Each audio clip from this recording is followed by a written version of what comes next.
Thank you very much, Mr. Speaker, and I welcome this urgent question to an emerging situation brought by the Honourable Member for Mitchin and Morden, who I know is a long-standing and consistent friend of Sri Lanka. And as we speak, Sri Lanka is convulsed by political and economic crisis. Months of mounting economic difficulties and political mismanagement have led to a chronic shortage of basic goods and medicines, large numbers of people on the streets demanding systemic change to the political system.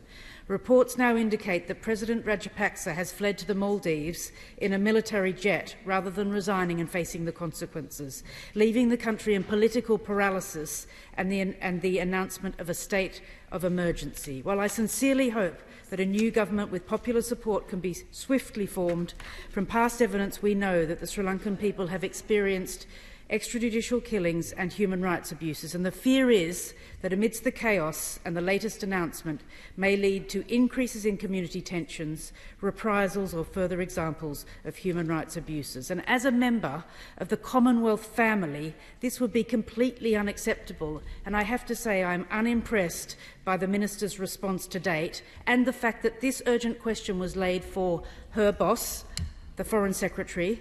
Instead, we do have a ministerial response, which is a pattern that's emerging this week in Parliament. But what is clear is that the Sri Lankan people will need our help, and quickly, not only in the days and weeks ahead as they grapple with the chronic shortages and political instability, but in the months and years beyond to secure a brighter and more stable future.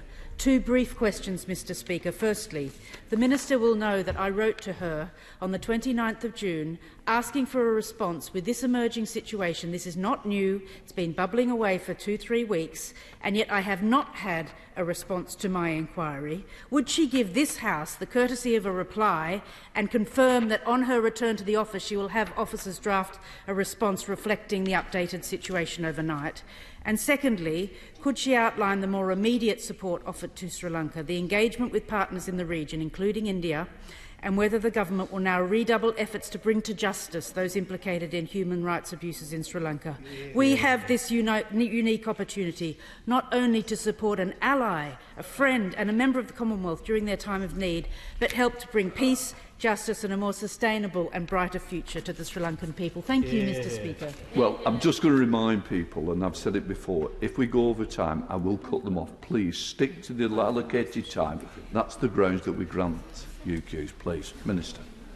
I'm very grateful, Mr. Speaker. On one of the points, Mr. Speaker, I'm very grateful for her welcoming me to the dispatch box to answer the question, because, quite frankly, we do answer many questions on behalf of the Foreign Office. So I don't think it's very unusual to find me standing here at the dispatch box for an urgent question.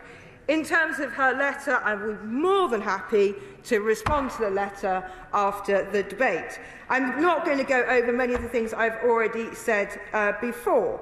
All I would say is there are a number of these the situation on the ground, a number of the stories. I don't want to speculate.